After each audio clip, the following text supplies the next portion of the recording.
Ninth class, first chapter, history. First chapter, the French Revolution, फ्रांसीसी क्रांति. Paris was in turmoil on the morning 14 July 1789. करीब 14 जुलाई 1789 को France में एक घटना घटित होती है. पेरिस में द किंग हैड ऑर्डर्ड, राजा आदेश देता है ट्रुप सैनिकों to march in the city, कि शहर की ओर मार्च करने का आदेश देता है राजा सैनिकों को. And it was rumoured that the king would soon order the military to open fire upon the citizens. राजा शीघ्र ही आदेश देता है मिलिट्री को कि वो साधारण नागरिकों पर गोली चला दे. इन ए पैंग्ड रिएक्शन, इसके विरोध में around 7,000 man and women had gathered in front of the town. इसके विरोध में 7,000 व्यक्ति, पुरुष और महिला, टाउन हॉल के सामने इकट्ठे हो जाते हैं. And were determined to form their own brigade of और पीपल्स मिलिट्री फोर्स. और वो क्या डिटरमाइंड रहेगा कि देयर ऑन ब्रिगेड, कि उनकी खुद की जो ब्रिगेड है और पीपल के लोगों की मिलिट्री फोर्स है, उसका विरोध करने के लिए वहाँ इकट्ठे हो जाते हैं. यानी कि वो विरोध प्रदर्शित करने के लिए वहाँ इकट्ठे होते हैं. They attacked numerous government buildings to take away of arms and ammunition, कि वो हमला करते हैं. न्यूमेरियस कई गवर्नमेंट बिल्डिंग्स, कई सरकारी जो इमारत होती है उन पर हमला करते हैं. टू टेक अवे, और वहाँ से क्या है कि धन और जो हथियार होते हैं वो लूट के ले जाते हैं. उनका खजाना होते हैं और हथियार उसको लूट लेते हैं. एट लास्ट, अंत में ए मॉब ऑफ सेवरल 100 पीपल, की अंत में सैकड़ों लोगों का जो समूह है मार्च करता है टुवर्ड्स ईस्टर्न पेरिस, पूर्व पेरिस की ओर मार्च करते हुए जाते हैं. एंड अटैक्ड दी फोर्ट्रीज प्रिजन, और जो फोर्ट्रीज प्रिजन है, कैदी जो कैद जेल है, वहाँ पर वो जो किलाबंद जेल है उस पर हमला करते हैं. दी बास्तिल में in search of stocked ammunition, कि वहाँ पर जो एम्यूनिशन है उसका स्टॉक है, यानी कि भोजन जो है उसका स्टॉक है, उसकी सर्च में वो चले जाते हैं और उस पर अटैक करते हैं. इन दी वायलेंस दैट कंटिन्यूड, कि हिंसा वो लगातार जारी रहती है. दी बास्तिल जो कमांडर होता है आज मर्डर्ड, उसकी हत्या कर दी गई थी. And all of the 7 prisoners were released, और 7 कैदियों को फ्री करवा लिया गया था. दी Bastille was hated bye, Bastille hate किया जाता है बाय ऑल, सभी से, बिकॉज क्योंकि it symbolise the autocratic power of the king. कहते बास्तिल है ना, उससे सभी लोग जो घृणा करते थे, क्योंकि ये राजा की जो शक्ति थी ऑटोक्रेटिक, उसका प्रतीक थी तानाशाह का. दस इस प्रकार दी फोर्ट्रेस वाज डिस्ट्रॉयड, इस प्रकार से किलाबंद जो जेल है उसको नष्ट कर दिया जाता है, ब्रोकन तोड़ दिया जाता है. स्टोन पीसीज, पत्थरों के टुकड़े, सोल्ड इन दी मार्केट, पत्थरों के टुकड़े मार्केट में बेच दिए जाते हैं. टू ऑल दोज पीपल, उन सभी लोगों को हु विश्ड, जिनकी इच्छा थी, to preserve moments of its destruction, कि जिन लोगों की इच्छा थी कि वो इसके विनाश को, यानी कि प्रिजर्व करे या संरक्षित करना चाहते थे मोमेंट्स के रूप में, विनाश के पल के रूप में, या विनाश के जो, अगर हम कहीं सेविंग करना चाहते थे कि वो याद रखे, इसके लिए वो इसको मतलब संरक्षित रखना चाहते थे, उन लोगों को वो बेच दिया गया था. दी फॉलोइंग डेज शामोर रियोट्स, के आने वाले जो दिन थे उसके अनुसार ही आने शामोर रियोट्स और अधिक जो दंगे देखने को मिले, स्प्रेडिंग बोथ इन पेरिस, कि Paris and in the country side, कि पेरिस और जो देश के अंदर और ज़्यादा दंगे देखने को मिले या फैल गए थे. People mostly rebelled against the high price of bread, अधिकतर जो लोग हैं वो रिबेल्ड, विद्रोह कर रहे थे अगेंस्ट द हाई प्राइस, कि वहाँ जो रोटी की कीमतें बढ़ चुकी थी या भोजन की जो कीमतें बढ़ चुकी थी उसका विरोध कर रहे थे. हिस्टोरियंस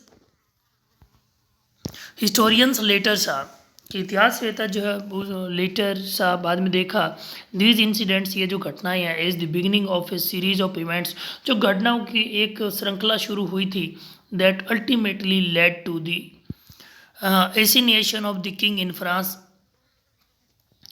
कि जो नेतृत्व कर रही थी, जिसमें राजा की जो हत्या कर दी गई थी, थ्रो दी दिस आउटकम, इसके परिणाम स्वरूप was not expected at that,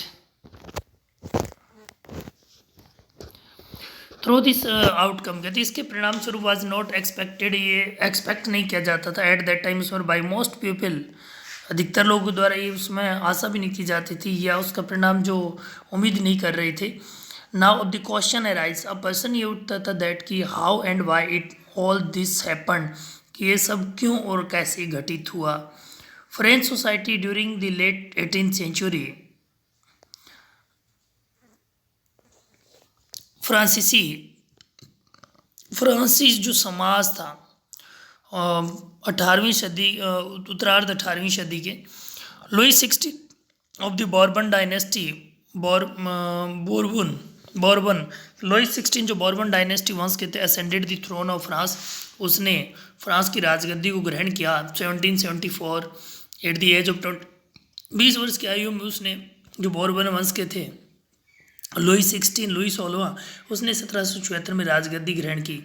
he was married to the Australian princess, उसने ऑस्ट्रेलिया की राजकुमारी मारिया एंटोनी के साथ विवाह किया। द न्यू किंग, जो नया the new king was faced an empty treasury at the time of his accession, कि जब वो उत्तराधिकारी बना, नया राजा जो उत्तराधिकारी बना था, उसने उस समय में क्या है कि खाली जो खजाना था, एम्प्टी ट्रेजरी है उसका, उसको सामना करना पड़ा था। एक्सटेंडेड वाज, विस्तृत युद्ध हैड रिजल्टेड, इसके परिणाम स्वरूप in the financial drain of France, France में धन की कमी हो गई थी।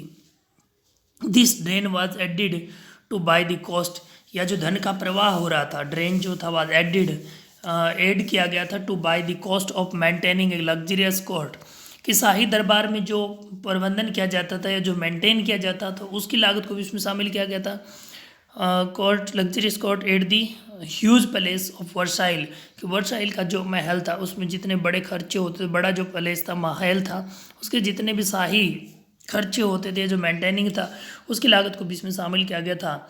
Louis 16 had helped the 13 American colonies to achieve, यदि लुई 16 हैड हेल्प्ड, सहायता की दी 13 अमेरिकन कॉलोनीज, 13 अमेरिकी उपनिवेश टू अचीव, प्राप्त करने में देयर इंडिपेंडेंस, यानी कि उनको स्वतंत्रता प्राप्त करने में या उनको उपलब्ध प्राप्ति करने में उनकी मदद की।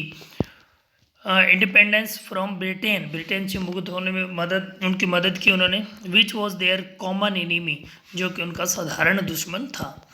This war had burden France, कहते ये जो युद्ध था इसने फ्रांस पर बर्डन बढ़ा दिया, बोझ बढ़ा दिया। With more than a billion livres average debit that had already risen to more than 2 billion leverage, किसने जो 3 बिलियन कि मोर देन ए बिलियन, कि 1 बिलियन से अधिक का उधार जो लिया हुआ था, that had already risen to more than, जो कि 2 बिलियन से भी अधिक हो गया था। Lenders who gave the state credit, कि जो लेंडर्स थे उधार, हु गेव द स्टेट, जिन्होंने स्टेट जिस राज्य को क्रेडिट दिया था, नाउ अब बिगेन, उन्होंने शुरू कर दिया to charge a rate of 10% interest on loans, उन्होंने लोन पर यानी कि 10% ब्याज दर है वो लेनी शुरू कर दी थी।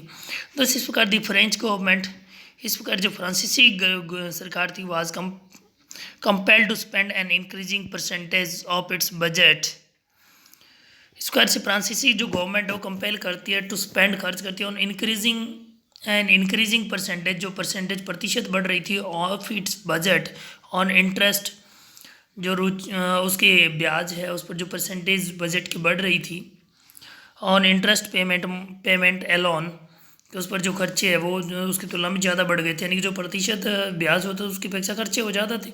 The state was forced to increase taxes, the state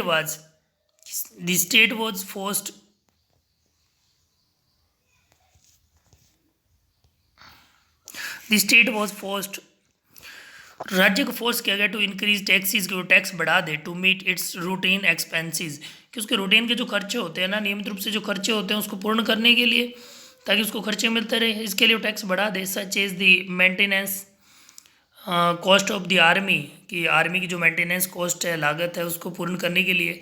the court, दरबार के खर्चे पूर्ण, गवर्नमेंट ऑफिस, सरकारी जो दफ्तर है उसके खर्चे पूर्ण, एंड यूनिवर्सिटी के। हावियर किंतु दीज मेजर्स,